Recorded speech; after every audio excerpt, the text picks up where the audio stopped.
Hello friends, welcome to the video number 23 for the Python 3 series. And well, we're gonna make a quick stop to talk about indentation because we're gonna start talking about the if block, how to make loops with the for and the while keywords, how to define our own functions. And well, to do that we're gonna depend greatly on the indentation. There are some other programming languages where you use these curly braces to define the block. So whatever you put in here is going to be all the instructions for the block. Well, we don't have that in Python.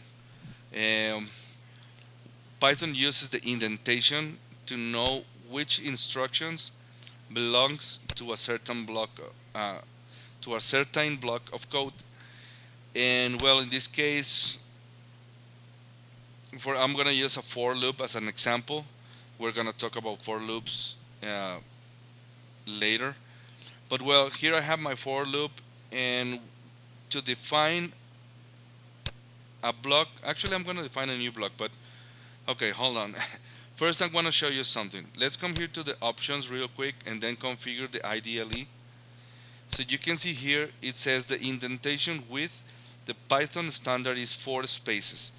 You can change it, but well, I don't think that's a good idea. I recommend that you stay in 4 spaces. I think there are other programming languages that also use 4 spaces as the standard indentation.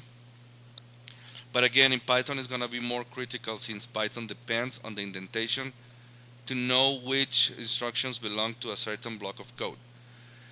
Um, Here, for example, again, I got my instruction for the for, and then I got these 3 instructions. Now you can see I have 1, 2, 3, 4. These are the 4 spaces. Uh, if I lose the indentation, for example, like this, and I try to run it, I get an error. If I do only 3 spaces, again, I get an error. If I make 5 spaces, I'm gonna get an error again, right? So it's very important to stay with 4 spaces. Now Python helps you with this. For example, here I'm gonna make another block, right? A block inside of the block that I already have. I have this one, this for. Okay, well, first let's see it work. There it is. So again, I'm gonna say for n in range 10. If I hit enter here, you can see I'm going back to this level. So that should tell you immediately there is something wrong, right? I should get the indentation automatically by Python. So that tells me, oh, okay, I forgot to put the colon to define the block. So there is the colon, I hit enter, and as you can see, Python gives me automatically the indentation. So I can just say, okay, print n, and then I hit enter, and again, Python keeps the indentation for me until I hit like the backspace, for example, and I tell it, okay, I'm done. So I'm gonna make another space, and then I'm gonna say here print, and just to know that we hit the end of the program. Program. There it is, right? So if we run this, we are making the first loop, and then the inner loop, then the second, then the inner loop, so on until we hit the end of the program.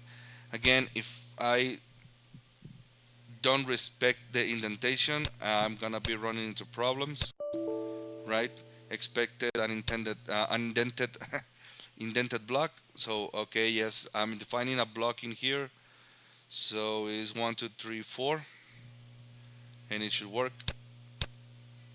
Right there it is.